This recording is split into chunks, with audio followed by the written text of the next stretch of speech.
Men talk to me. They gossip. They share sex tips and tricks, as well as what is really going on in their relationships. You're listening to The Mistress Code. I'm RacyWilde. The conversation I would have with men years ago about sexless relationships used to be shocking to them. But now most of my men in their 20s seem to know that the relationship they'll have with their future partner will become sexless at some point, and they gather that they will need to cheat. What does it do to a man when he can't have sex? A lot of men express their feelings through intimacy and sex, touch and connection. It validates him as a man. So not having sex with a partner creates a divide. He becomes stressed and moody. He can feel emasculated and unwanted. Not to mention it impacts his sexual function. Sex is known to help a man fall in love and stay connected with his partner. It makes him feel like a man, supporting his identity. A lot of relationship gurus on social media are talking about how women generally only feel like having sex about once or twice a month. And from the conversations with my men over the years, I would say this is true. What is actually considered a sexless relationship? Well, according to some medical and psychology experts, sexless means having sex less than 10 times a year. So that's basically once a month, skipping 2 because of Christmas or work travel. And how many times do men need sex? Well, in a recent interview on the Diary of a CEO podcast, a lady said that a man should ejaculate at least once a day to be healthy. Now, I know a lot of women would think once a day is a lot, but it's not in the world of men. And the thing is, masturbating so often by yourself gets rather boring. Men would much rather do it with a partner, and when a partner isn't available, porn is the next best thing. Fuck yes, men would choose a partner any day over porn, but because they don't have that option, they choose porn. Now, this is not to blame women for not having sex with men, and it is not to blame women for men watching porn.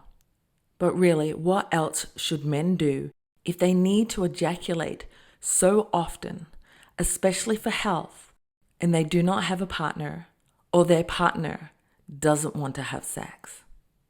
I will be talking about why porn is actually necessary in a later video. So if women typically have sex once to twice a month, and men typically need to ejaculate once a day to be healthy, you can see how women and men have mismatched drives. This is especially agonizing to men who enjoy sex and need it in their lives. Most men I know patiently wait, and when their partner is up for it, they take the opportunity, whether they feel like it or not, because they don't know when they will have another opportunity. As a mistress, I am often privy to a lover's sexual liaisons with their partner. I know the struggles they go through, hoping that this week is the week he will finally get to have sex at home. When I hear back that a lover has managed to do it, it's treated as a celebration. I congratulate him on his luck, and he feels pretty great about it. Many times, I hear about him missing out because of partner tiredness, no time, or a big weekend. Sometimes when sex is on a roll for him at home, I joke that my lover doesn't need me anymore. Quickly, he jumps in to refute that, and he tells me he still needs the passion he has with me.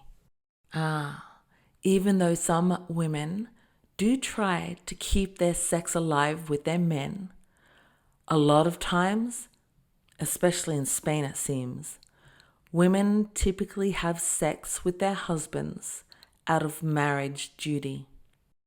The men can sense this, and it makes them feel horrible. They don't want to have sex with their wives when she doesn't really want it.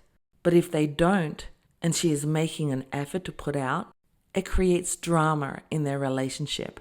So men in predominantly sexless relationships are compelled to have passionless sex with their wives whenever she wants to avoid conflict. Men at first tend to defend their wives' sexual efforts. They have compassion for her. Then eventually they confess their disappointment, especially for her lack of enthusiasm. They are grateful, of course, that their wife is still interested in sex, at least once a month. But sex isn't great when your partner is not really into it.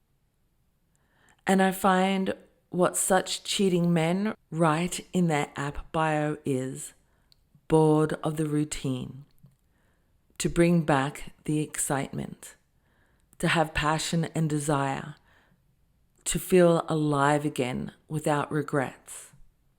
It is difficult for many women to understand how sex and intimacy can be so important to a man. Research suggests that when asked what is most important in their life, men put sex as one of the top 3. For women, often sex is not even in the top 10, let alone in the list at all. Men and women are certainly mismatched in the bedroom. But how can I, a woman, know how important sex is to a man? Well, my men tell me their secrets about their anguish and frustration and the burden of their constant need. The funny thing is, I seem to be a woman with a man's sex drive. Not only am I sexually promiscuous, I have lots of lovers. I am just sexual, period. After decades of wondering what is wrong with me, my friends would start rolling their eyes when I started to talk about how much I needed to get laid. I found out that I'm about 7% of women who have increased their libido as they get older. The other 93% generally decrease their libido from the age of 40. So I definitely understand what it means to value sex, as I have had a different journey that has afforded me to get a good look into the secret sex life of men.